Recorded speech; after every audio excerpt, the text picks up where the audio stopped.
आज के इस वीडियो में हम यूको बैंक के जनरल सेविंग्स अकाउंट्स के बारे में बात करने वाले हैं। इसके अलावा इस वीडियो में हम ये भी देखेंगे कि यूको बैंक कैसा बैंक है, यूको बैंक के कर्मचारियों का व्यवहार आपके प्रति किस तरीके का होता है। साथ ही साथ अगर आप आज के डेट में यूको बैंक में अपना एक सेविंग्स अकाउंट ओपन करवाने के लिए जाते हो तो उस सेविंग्स अकाउंट्स के ऊपर आपको कितना बेनिफिट्स देखने को मिलता है और कितना हिडन चार्जेस देना पड़ता है। साथ ही साथ अकाउंट ओपन करते समय आपको कितना कैश डिपॉजिट करना पड़ता है, सब कुछ हम डिटेल्स में बात करने वाले हैं। तो वीडियो स्टार्ट करते हैं। दोस्तों, जानकारी के लिए हम आप लोगों को बता दें कि यूको बैंक गवर्नमेंट सेक्टर का बैंक है। इसके अलावा यूको बैंक में आपको मोबाइल बैंकिंग और इंटरनेट बैंकिंग का भी फैसिलिटीज देखने को मिल जाता है। हालांकि इनका मोबाइल बैंकिंग एप्लीकेशंस इतना ज्यादा खास नहीं होता है, लेकिन आपको बेसिक फीचर्स देखने को मिल जाता है, जैसे कि फंड ट्रांसफर वगैरह कर सकते हैं, बिल पेमेंट वगैरह कर सकते हैं, स्टेटमेंट वगैरह चेक कर सकते हैं। साथ ही साथ और भी काफी सारे फीचर्स आपको इस मोबाइल बैंकिंग एप्लीकेशंस में देखने को मिल जाता है। इसके अलावा यूको बैंक DICGC से इंश्योर होता है। DICGC के अंतर्गत आपका 5 लाख रुपए तक का अमाउंट बिल्कुल सुरक्षित होता है। तो यहाँ पर आपको बिल्कुल भी परेशान होने की जरूरत नहीं है कि मेरा सेविंग्स अकाउंट यूको बैंक में है तो मेरा पैसा डूब जाएगा। यहाँ पर आपका पैसा 101% सुरक्षित है। इसके अलावा मैं आपको बता दूं, यूको बैंक का जो ब्रांचेस है वो लगभग आपको हर एक सिटीज में देखने को मिल जाता है। इंडिया के हर एक सिटीज में इसका ब्रांचेस होता है और हर एक सिटीज में आपको ATM भी देखने को मिल जाता है। हालांकि कुछ स्टेट्स को छोड़ करके कहीं कहीं पर हमने देखा है कि भाई इनका ब्रांचेस नहीं होता है, तो वो अलग बात है। बात करें अगर हम कर्मचारियों के व्यवहार को लेकर के कि यूको बैंक के कर्मचारियों का व्यवहार किस तरीके का होता है, तो देखो सबसे ज्यादा जो ब्रांचेस है ना वो यूको बैंक का केरला में पड़ता है।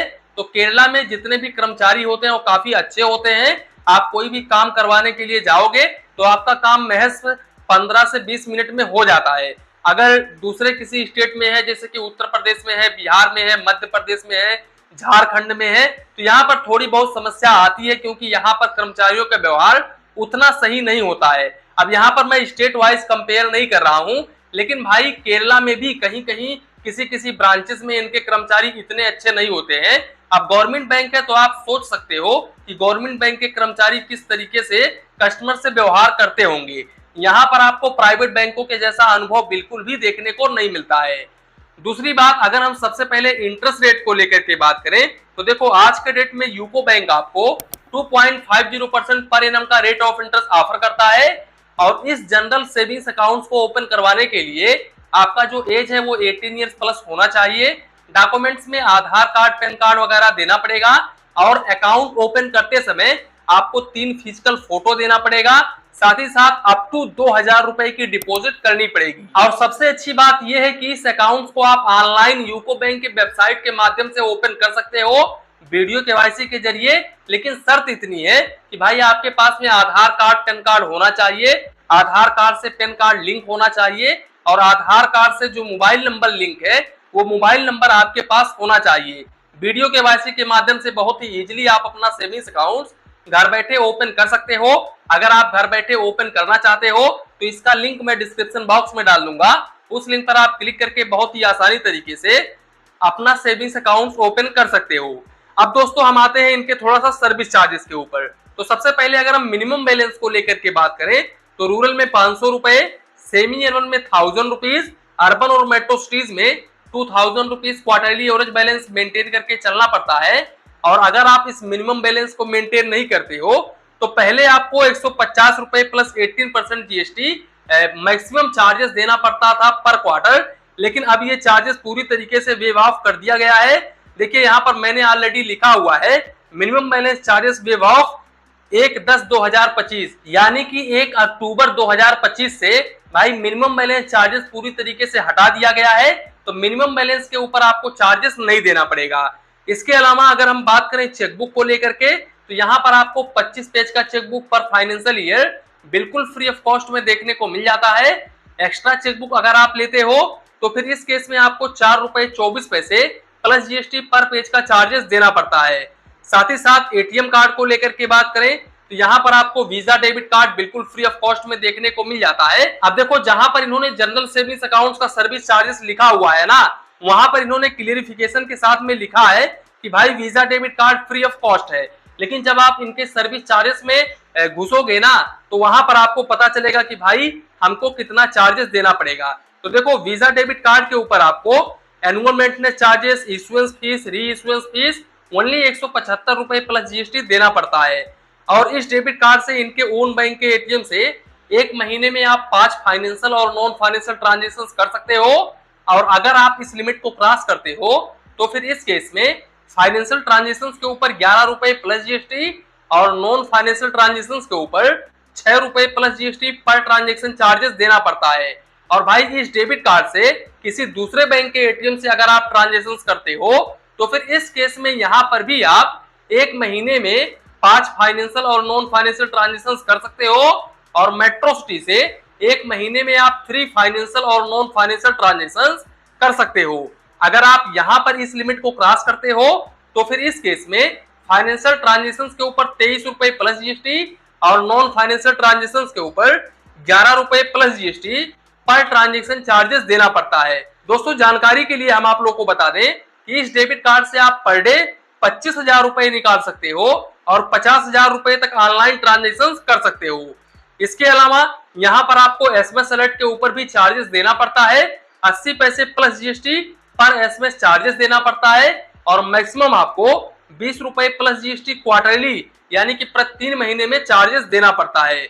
साथ ही साथ सबसे बड़ा डिसएडवांटेज इस अकाउंट्स का ये है कि भाई इस अकाउंट्स के ऊपर 50 डेबिट एंट्री से ज्यादा नहीं होना चाहिए हाफ ईयर में, यानी कि 6 महीने में 50 डेबिट एंट्री से ज्यादा नहीं होना चाहिए। अगर इस लिमिट को क्रॉस करते हैं आप तो फिर इस केस में आपको 10 रुपए plus GST per transaction charges देना पड़ता है। अब देखो, 50 डेबिट इंट्रीज कौन सा डेबिट इंट्रीज होता है पता है आपको?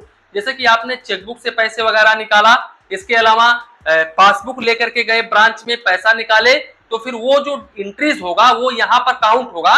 जो ऑनलाइन आप ट्रांसफर करोगे जैसे कि यूपीआई के माध्यम से आईएमपीएस, आरटीजीएस, एनईएफटी अगर आप करते हो तो वो ट्रांजेक्शन यहाँ पर काउंट नहीं होगा। लेकिन ब्रांच के माध्यम से जितने भी ट्रांजेक्शन होंगे वो इस 50 डेबिट एंट्रीज में काउंट होगा, तो इस बात का आप जरूर ध्यान रखें। इसके अलावा यूपीआई आपको देखने को मिल जाता है, जैसे कि अगर आप गूगल पे, फोन पे, पेटीएम वगैरह यूज करते हो तो पर डे आप अप टू 1 लाख रुपए तक यूपीआई कर सकते हो। साथ ही साथ अगर आप डुप्लीकेट पासबुक वगैरह लेते हो तो यहाँ पर आपको 100 रुपए प्लस जीएसटी डुप्लीकेट पासबुक के ऊपर चार्जेस देना पड़ता है। इसके अलावा अगर हम कैश हैंडलिंग चार्जेस को लेकर के बात करें तो कैश डिपॉजिट को लेकर के बात करें तो देखो, इन्होंने टर्म कंडीशंस में मेंशन किया है कि cash handling charges wave of है, यहाँ पर आपको कोई भी चार्जेस नहीं देना पड़ेगा। हालांकि कैश विड्रॉवल चार्जेस के ऊपर इन्होंने कुछ लिमिटेशंस लगा रखा है, जैसे कि आप चाहे तो होम ब्रांच के माध्यम से पैसे निकालो या फिर नॉन होम ब्रांच के माध्यम से पैसे निकालो, यहाँ पर आप एक महीने में ओनली 1 लाख रुपए तक ही निकाल सकते हो। जैसे कि अगर आप नॉन होम ब्रांच के माध्यम से निकालते हो चेक के जरिए तो आप 1 लाख रुपए से अधिक नहीं निकाल सकते। आप निकाल रहे हो तो थर्ड पार्टी का तो कोई सवाल ही नहीं है।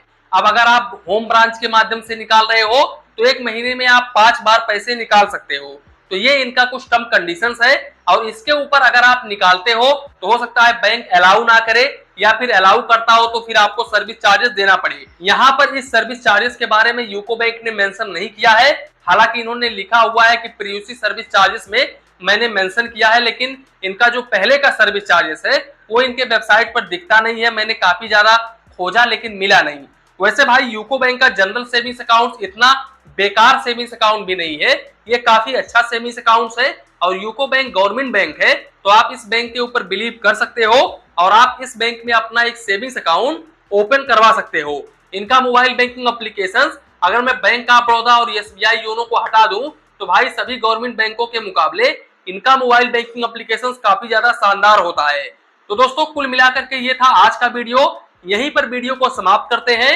अगर आप इस वीडियो को फेसबुक पेज पर देख रहे हो तो प्लीज अपने पेज फाइनेंस बैंकिंग को फॉलो करो और अगर आप इस वीडियो को यूट्यूब चैनल पर देख रहे हो तो प्लीज अपने चैनल फाइनेंस बैंकिंग को सब्सक्राइब करिए। मन में कुछ डाउट हो या कंफ्यूजन हो तो फिर कमेंट करिए और वीडियो को एक लाइक जरूर करिए। धन्यवाद, मिलते हैं नेक्स्ट वीडियो में।